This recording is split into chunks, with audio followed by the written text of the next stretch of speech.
Benvenuti in questo viaggio tra i capolavori della Pinacoteca Ambrosiana, dove ogni opera racconta una storia di bellezza, mistero e tradizione. Scopriamo insieme i segreti nascosti dietro ai grandi maestri dell'arte in un racconto che vi trasporterà direttamente nel cuore di Milano. Oggi vi porto davanti a una grande tela dalla presenza severa, quasi austera, ma allo stesso tempo profondamente intima. Un dipinto che molto probabilmente nacque come palla d'altare, anche se non conosciamo con certezza né la chiesa né il luogo per cui fu realizzato. Un'opera che parla di spiritualità, di sacrificio e di un incontro che supera la dimensione storica per entrare in quella mistica. Immaginate la scena. Al centro, dominante, c'è San Francesco d'Assisi. Non lo troviamo immerso nei paesaggi umbri o intento a predicare, come spesso accade. Quell'artista sceglie un linguaggio diverso, più elevato, più simbolico. Francesco è rappresentato nell'atto di ricevere tra le braccia Gesù bambino. È un gesto tenero e al tempo stesso solenne. Il bambino gli viene offerto direttamente da Maria, che lo porge come una madre che dona il suo figlio a chi riconosce come fratello spirituale. Questa non è una scena descritta nei testi e non è un episodio storico della vita del santo, è un'immagine teologica, una visione mistica. Tradizione vuole che Francesco, così vicino alla figura di Cristo per imitazione e scelte di vita, abbia avuto esperienze spirituali in cui la presenza del Signore gli appariva in forme straordinarie.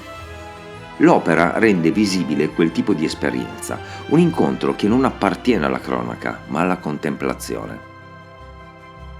Alla destra della scena appare un'altra figura, resa con grande dignità, San Carlo Borromeo. Il suo volto è rivolto verso Francesco e il bambino. Le mani sono giunte, lo sguardo è assorto in una preghiera profonda, quasi estatica. Non è un semplice spettatore, è partecipe, coinvolto, immerso nel mistero che sta osservando. La scelta di includere San Carlo non è casuale. La sua spiritualità rigorosa, segnata dalla penitenza e dalla ricerca della perfezione cristiana, era profondamente in sintonia con quella di San Francesco.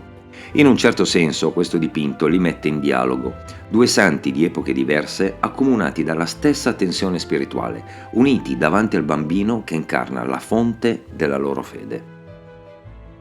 Spostando lo sguardo verso il basso, al centro esatto della tela, troviamo un teschio.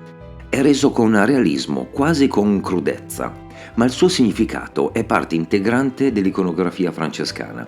Il teschio è simbolo della caducità della vita, del distacco dal mondo, della scelta radicale della penitenza. Ricorda la fragilità dell'uomo e la necessità di orientare lo sguardo verso ciò che non passa.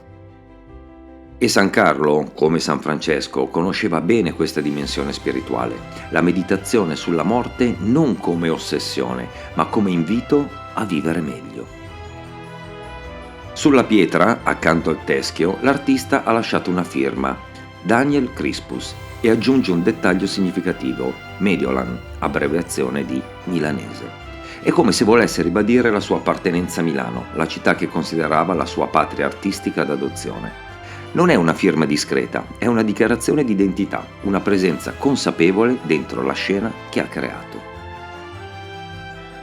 Questa grande tela non racconta un episodio preciso, racconta un incontro spirituale. Francesco che riceve il bambino come dono assoluto, Maria che lo offre con gesto materno, San Carlo che contempla con fervore e quel teschio che ricorda a tutti che la santità nasce dalla consapevolezza della fragilità. È un'immagine che unisce dolcezza e severità, tenerezza e ascesi. Una pala che forse ha perduto la sua collocazione originaria, ma non ha perso la capacità di parlare. A chi crede, a chi cerca, a chi osserva. Un dipinto che non illustra una storia, la evoca e ci invita, ancora oggi, a contemplare ciò che accade quando l'umano e il divino si incontrano.